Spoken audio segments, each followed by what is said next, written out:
pagi, selamat berkarya, belajar, bekerja, kalau memungkinkan belanja dari rumah.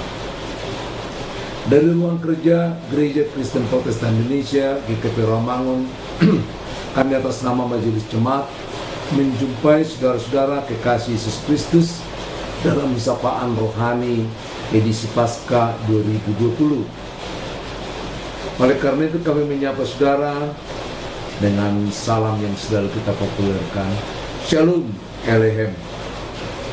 Masih seputar perjalanan Yesus Kristus dan rombongannya menuju Yerusalem di Transjordan, dan ketika mereka berjalan, Yesus juga sambil melakukan tugasnya mengadakan penyembuhan, sekaligus juga memberikan bimbingan atau pembelajaran dalam setiap kesempatan.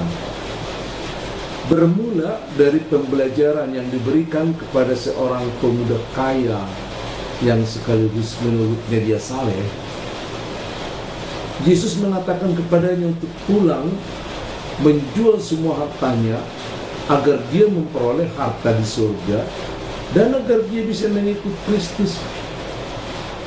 Pemuda ini kecewa, dia balik kanan gerak karena di dalam pikirannya mau mengikut Tuhan adalah dalam rangka juga menambah pundi-pundinya. Tapi bukan hanya pemuda kaya yang saleh ini yang kecewa, murid-muridnya juga kecewa.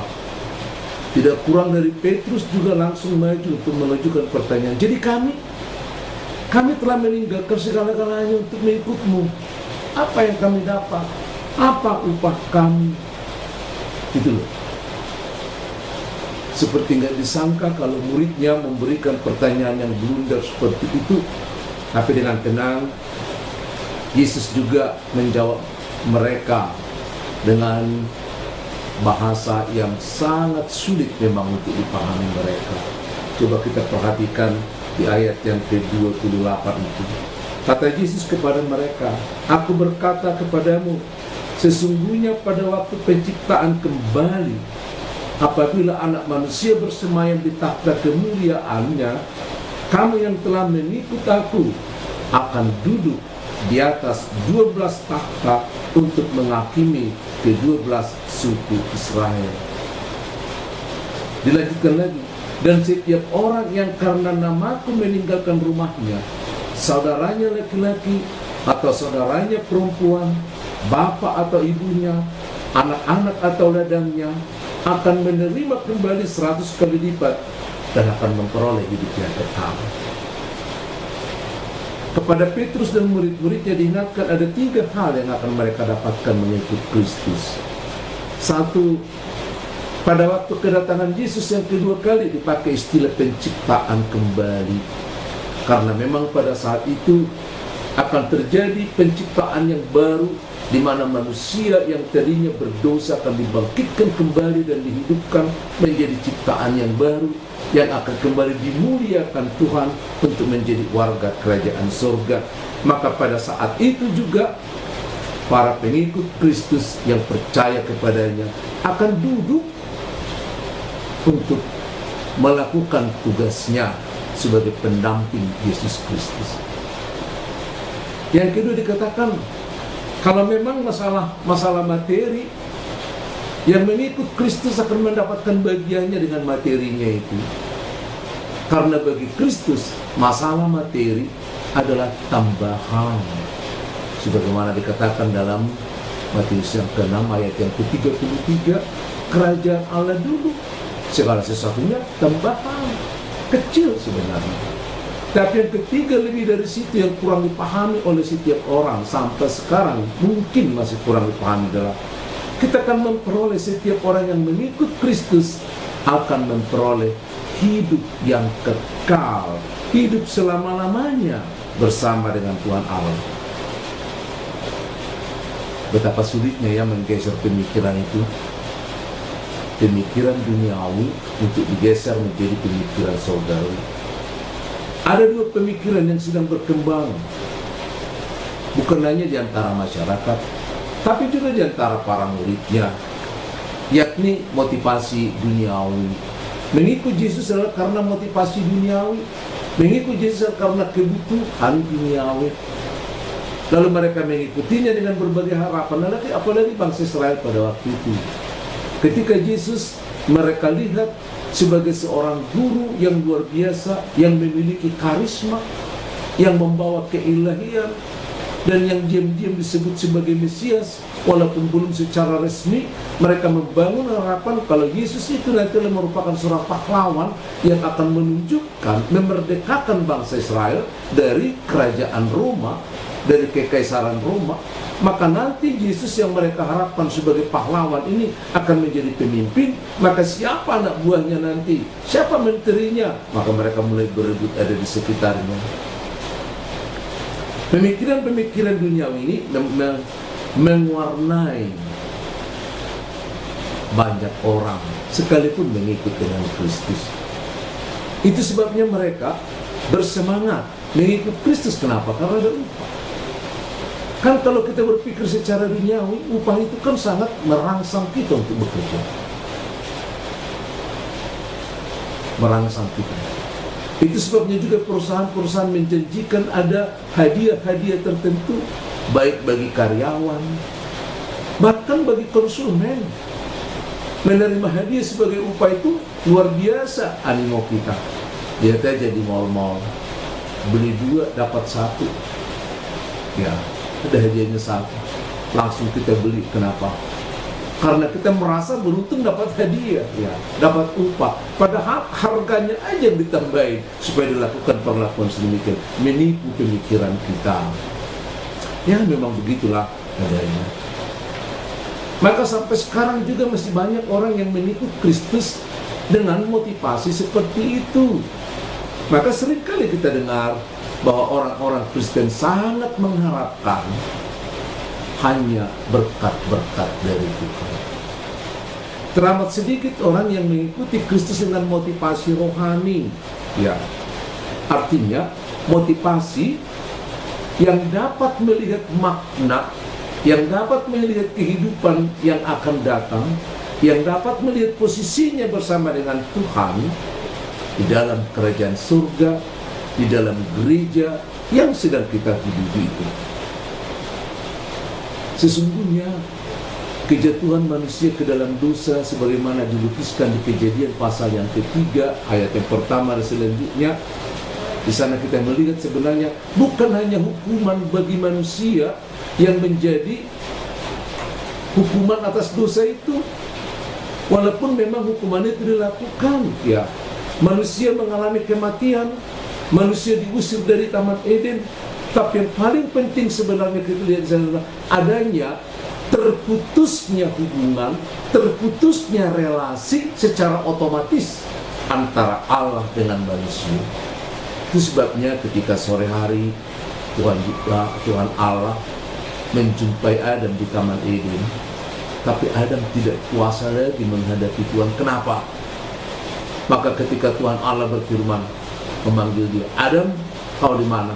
Katanya apa? Aku takut, aku sembunyi. Terputus hubungan itu. Ada lagi. Tadinya Allah bermitra dengan manusia, berjalan bersama, merawat segala ciptaan itu dengan baik, bersama-sama dengan manusia mengerjakan tugas itu. Tapi begitu dosa masuk, relasinya juga putus. Oleh karena itu gambar yang diberikan Tuhan kepada manusia pada saat penciptaan itu, the image of God itu rusak begitu saja. Kan pada awalnya Tuhan mengatakan marilah kita menciptakan manusia itu segambar dengan kita, satu ide, satu pemikiran dengan Allah. Ya, ternyata hakikat manusia sekarang menjadi berubah. Tadinya manusia menjadi mitra Allah, segambar, sehakikat, bersama dengan Allah. Sekarang manusia image-nya, gambarnya sebagai gambar Allah telah rusak. Bukan hanya rusak, bukan hanya gambarnya yang rusak, mentalnya, karakternya juga rusak. Coba lihat, di mana-mana Allah selalu mengadakan perbaikan, tapi di mana-mana manusia selalu mengadakan perusakan. ngerusak semua. Allah menciptakan langit ini, Allah menciptakan hutan, lalu kita menggunduli hutan. Sehingga terlalu sedikit orang yang mengikuti Tuhan dibanding dengan mengikuti Lucifer di dalam dosa. Coba bayangkan misalnya, berapa orang sih manusia yang mau mengadakan reboisasi, penghijauan kembali di hutan? Tapi kan tidak terbilang banyaknya manusia yang merusak hutan dengan akibat yang luar biasa sampai pada pemanasan global. Coba lihat, Allah membuat laut itu begitu luas sebagai kulkas bagi keperluan dunia ini. Coba, berapa banyak sih orang yang mau menanam ikan di kolam, menaburkan ikan di kolam-kolam yang tersendiri atau masukkan ke dalam? Nggak ada. Yang ngerusak itu sampai kerumbu-kerumbu karang dengan kapal-kapal raksasa dirusak semuanya. Sebenarnya pernah sih saya baca mengenai virus corona, hanya tidak terlalu dikuak lagi dan tidak terlalu nyata. Katanya virus corona yang datang dari daerah Cina, dari Wuhan ini, salah satu penyebabnya adalah karena terlalu banyak dimakannya kelelawar. Padahal kelelawar itu sebenarnya merupakan peredam ya. Karena virus-virus ini melekat dalam kelelawar itu, maka dibawalah ke gua-gua, maka aman kita. Sekarang di daerah sana, kelelawar itu diburu habis-habisan, sehingga virus ini kemana-mana mengancam kemanusiaan. Sebenarnya bukan hanya virus corona, banyak kejadian-kejadian yang dibuat oleh manusia itu menjadi merusak kemanusiaan kita. Sebenarnya kita bunuh diri sendiri nih sekarang. Kenapa? Karena kemanusiaan kita yang tidak lagi sebagai the image of God itu, sebagai gambar Allah, yang tidak lagi menjadi sebagai mitra kerja Allah, kebanyakan kita merusak. Walaupun memang ada segelintir orang yang mencoba menciptakan perbaikan-perbaikan, menciptakan obat, menciptakan alat ilmu dan teknologi, tapi di samping itu lebih banyak yang merusak karena jauh dari Tuhan. Oleh karena itu sebenarnya ketika Allah berbelas kasihan melihat manusia yang rusak ini, Dia membuka jalur, Dia mau datang ke tengah-tengah dunia, Dia mau membuka kesempatan sebenarnya pada manusia, sehingga Yesus menawarkan supaya setiap orang mengikuti dia. Sebenarnya adalah kesempatan supaya kita mendapat perbaikan hakikat kita sebagai the image of God, di mana gambar kita diperbaiki, di mana kemitraan kita dengan Tuhan juga dipulihkan, di mana kita juga memiliki pemikiran menjadi seperti Allah. Itu sebenarnya. Bahkan di atas itu, kembali hakikat manusia itu dipulihkan untuk hidup selama-lamanya dalam hidup yang kekal. Ini yang ditawarkan oleh Tuhan Yesus. Saya tahu Anda pasti hafal Yohanes 3:16, supaya setiap orang yang percaya tidak binasa, melainkan beroleh hidup yang kekal. Atau mungkin Anda boleh menghafal Yohanes 10:28. Aku memberikan hidup yang kekal kepada mereka. Hidup yang kekal. Oleh karena itu mengikut Yesus sebenarnya bukan soal masalah upah. Masalah upah menjadi kecil, gak ada gunanya kita bicarakan. Tapi bagaimana kita mengikut Yesus adalah untuk mengembalikan citra kita, mengembalikan harkat diri kita, mengembalikan surga yang hilang, yang seharusnya warisan kita.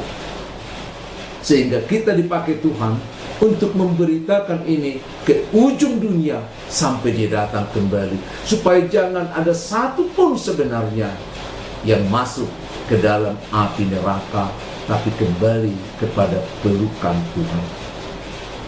Kembalinya manusia itu kepada Tuhan setelah digoda oleh iblis, dibodoh-bodohi oleh iblis, adalah misi utama dari Allah, supaya kita kembali kepada-Nya. Jangan tanya soal apa yang kita terima, tapi soal bagaimana kita memahami sebagai anak-anak Tuhan, sebagai orang Kristen yang akan mengembalikan gambar yang hilang. Oleh karena itu, kehadiran Yesus Kristus adalah gambar Allah yang harus kita contoh. Ayo silakan buka Ibrani pasal yang pertama ayat yang kedua.